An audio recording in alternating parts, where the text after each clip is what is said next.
বাংলাদেশের জনগণের পক্ষে আপনারা লোক সংখ্যায় কম বেশি হন, জুলাই গণ অভ্যুত্থানের রক্তের স্পিরিট দিয়ে বিভিন্ন জায়গায় আপনারা সজাগ দৃষ্টি রেখে বাংলাদেশের মানুষকে একটা ব্যানগার্ড হিসাবে জাতীয় নাগরিক পার্টির কর্মকর্তা এবং কর্মচারী যারা রয়েছেন তারা আপনারা কাজ করবেন।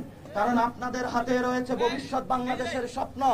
আপনাদের হাত থেকে যদি বাংলাদেশ চলে যায় তাহলে সালাউদ্দিনের মতো যারা গ্যাং ভারত থেকে এসেছে তাদের হাত দিয়ে বাংলাদেশ ইন্ডিয়াতে চলে যাবে।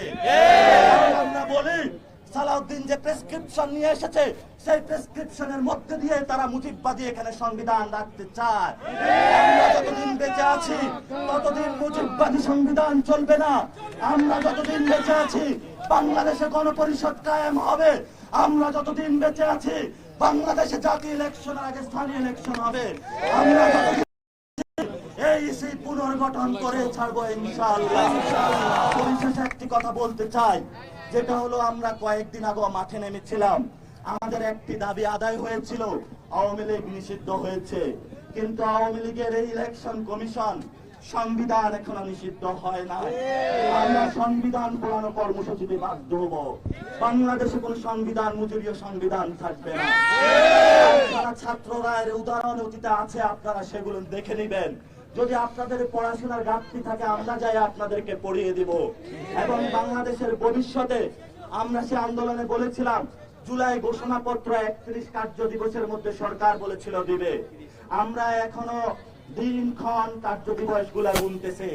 আমরা সারা বাংলাদেশে জাতীয় নাগরিক পার্টির পক্ষ থেকে বিভিন্ন জুলাই গণ অভ্যুত্থানের যারা প্ল্যাটফর্ম রয়েছে সবাইকে ঐক্যবদ্ধভাবে মানুষের মুক্তির সনদ, গণ অভ্যুত্থানের রক্ষা কবচ, গণ অভ্যুত্থানের আহত যারা হয়েছেন, শহীদ যারা হয়েছেন তাদের নিরাপত্তা রক্ষা কবচ, বাংলাদেশের মানুষের আশা আকাঙ্ক্ষার প্রতীক এবং বাংলাদেশের ভোটাধিকার ফিরিয়ে দেওয়ার জন্য যে জুলাই ঘোষণাপত্র আমাদের সামনে আসবে সেই জুলাই ঘোষণাপত্রের মাধ্যমে বাংলাদেশের যে আবহমান সমস্যাগুলো রয়েছে সেগুলো থেকে আমরা নিস্তার পাবো।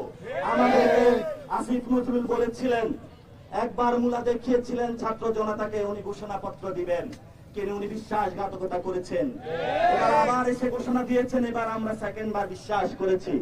এবার যদি হেরফের হয় আসিফ নজরুল বাংলাদেশে থাকবে কিনা আমরা জানি না।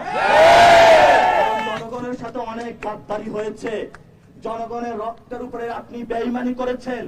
এই বেঈমানি নিয়ে আপনি সরকারি অফিসার বসতে পারেন না। আমরা অপেক্ষা করছি, জুলাই ঘোষণাপত্র হবে, ইলেকশন কমিশন পুনর্গঠন হবে, স্থানীয় ইলেকশন হবে এবং একটি গণপরিষদ নির্বাচন হবে। তার মধ্য দিয়ে একটি সুন্দর যে বাংলাদেশ আমরা প্রত্যাশা করেছিলাম, আকাঙ্ক্ষা ছিলাম 53 বছর, সেটা আমরা পাবো। সেই প্রত্যাশায় আজকে আমরা আমাদের সমাবেশ সমাপ্ত করছি। যারা উপস্থিত ছিলেন আপনাদের অন্তরের অন্তঃস্থল থেকে অসংখ্য ধন্যবাদ। আপনারা সবাই গোসল হয়ে গিয়েছেন অলরেডি, কারণ আপনাদের এই জীবন যাত্রা গাম রক্ত ইতিহাসের পাতায় লেখা থাকবে। এই গাম এবং রক্ত